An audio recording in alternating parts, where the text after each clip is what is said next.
Bom dia, boa tarde, boa noite, boa madrugada, boa qualquer hora. Hoje a live seria ontem, mas depois passou para hoje. Mas no processo de recuperação que eu estou de saúde aqui, achamos por bem não fazer nenhuma live hoje, mas também para não deixar em branco, eu vou colocar um drops ou um semi-drops, semigota, uma gota um pouquinho mais, um vazamento, né?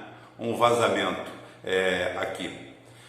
Hoje eu fiz uma postagem no meu Facebook e vou falar um pouquinho sobre ela, ao passando, que é mais uma pincelada no que seria a guerra híbrida e o que nós estamos passando.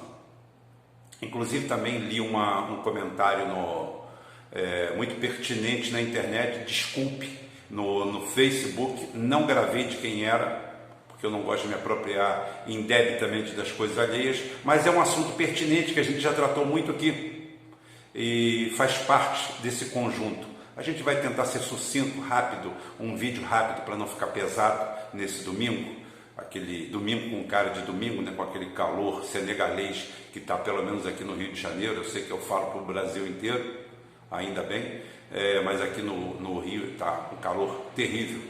E a gente tentar mostrar mais ou menos o atoleiro em que a gente se encontra. As pessoas dotadas de muita sensibilidade,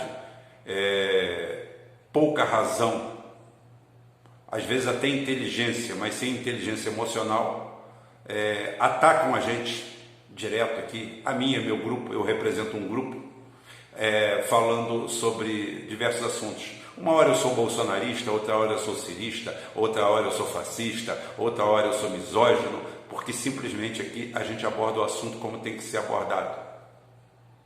E dizer para vocês que os donos do mundo hoje não têm ideologia. Os tubarões, os falcões do mundo, não estou falando dos donos do mundo, porque tem países que se independizaram disso aí, estão criando uma política totalmente nacional.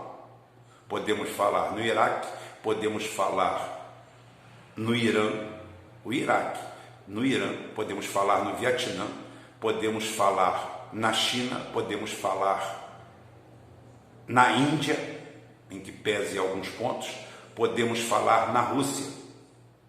Países que criam uma independência total desse capital opressor ao qual nós somos ligados. A escola de Chicago, tá? Ao consenso de Washington, que pautou todos os partidos em todos os momentos desse país. O que você quer dizer com isso, Rubem? Quero dizer que em linha mestra, em linha reta, Bolsonaro e Lula são a mesma coisa, por mais que doa isso em você, porque nada foi mudado, nenhum galho foi podado, nada mudou de nada. O que houve de mudança foi perfumaria. Haja visto que não adiantou tirar 40 milhões da pobreza, porque voltaram todos eles. Não adiantou fazer o MST, o maior produtor de arroz, ou o segundo maior produtor de arroz orgânico. Isso não significa nada. Isso é comida de boutique. Isso não alimenta o povo. Ah, o arroz está envenenado. O arroz está envenenado, o trigo está envenenado, o milho está envenenado. Todos os alimentos estão envenenados, segundo a ótica desse pessoal. E, no entanto, em 1900, na virada do século XIX para o século XX, a média de idade no Brasil era 38 anos de idade, com todos os alimentos naturais. Eu queria saber por que a média de idade da população naquela época não era 150 anos, já que a gente não tinha agrotóxico, não tinha nada. Então, menos. Vamos devagar com o andor, que nós temos 7,5 bilhões de habitantes para alimentar no planeta. E não dá para alimentar todos eles com horta hidropônica, não. O buraco é muito mais embaixo. O problema da humanidade ainda quem mais mata na humanidade ainda é falta de água encanada e saneamento. Isso em pleno século XXI, enquanto você está discutindo assuntos aí aeroespaciais, tem gente que não tem água limpa para beber e não tem aonde colocar os seus dejetos. Bebe o que bota fora, fica doente e morre. Então, o mundo ainda tem muito disso. Então, quando eu falo que nós temos uma mola mestra aqui que manda no mundo, no nosso mundo, pelo menos no mundo em que nós vivemos, esse mundo ocidental, comandado pelo norte e pisado pelo sul, como já dizia Belchior, pela lei da gravidade, cai no sul. no sul, que está aos pés do norte, e eles pisam na gente. E nós estamos sendo pisados, pisoteados, em cima da mesma coisa. Esquerda, direita, esquerda, direita, esquerda, direita. Não existe esquerda, não existe direita. Ô, Rubem, não tem.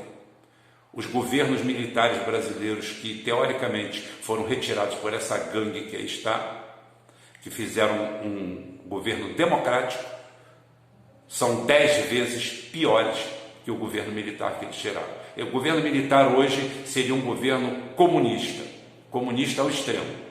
Mas eu estou falando do governo de Médici, o governo de Médici, de Costa e Silva, o governo de Geisel já era mais distendido, mas seriam governos totalmente comunistas dentro desse quadro que nós temos aí, esse entreguismo, isso tudo. Para os donos do mundo, o dono do mundo não tem ideologia. O dono do mundo semeia de um lado e semeia de outro. E vai colhendo. Semeou, né? Ele vai usando os mecanismos que ele tem, que ele precisa.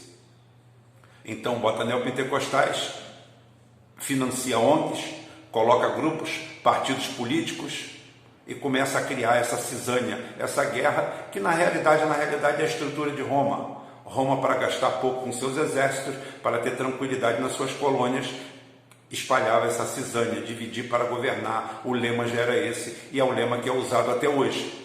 E aí a gente está dentro dessa dicotomia, esquerda-direita. Eu estou falando também porque ontem teve um entreveiro aqui entre gente ligada ao PT de Maricá, distribuindo cesta básica, dizendo que não era para bolsonarista, mas apoiando um candidato que é bolsonarista, que foi bolsonarista, que traiu o Bolsonaro, ou seja, uma mixórdia, uma bagunça, uma zona, onde a única vítima que tem somos nós. Nós temos que mudar isso de cima para baixo, de baixo para cima. Não adianta ficar só culpando neopentecostal. O neopentecostal é aí onde entra a história do amigo que eu chupei uma parte. Eu me lembrei de alguma parte, mas o mérito também é dele, porque muitas pessoas lembram assim, os neopentecostais crescem onde o Estado acaba, onde a esquerda sumiu, onde o sindicato sumiu, onde a empatia acabou, onde a única coisa que a esquerda faz é chegar com lacração, com a sentença pronta. Não se ouve mais o povo, não se senta com o povo, não se fala com o povo, não se come com o povo, não se bebe com o povo, nada. E o pastor faz tudo isso.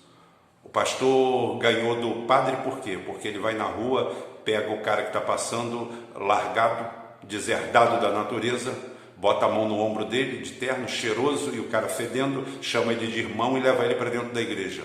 Vai saquear ele, vai tomar o dinheiro dele. Não estou entrando nesse mérito, não estou falando nisso. Eu estou falando do modus operandi, de como se opera o nome de Deus, como se opera a palavra de Deus. O cara se sente confortado, se sente amparado.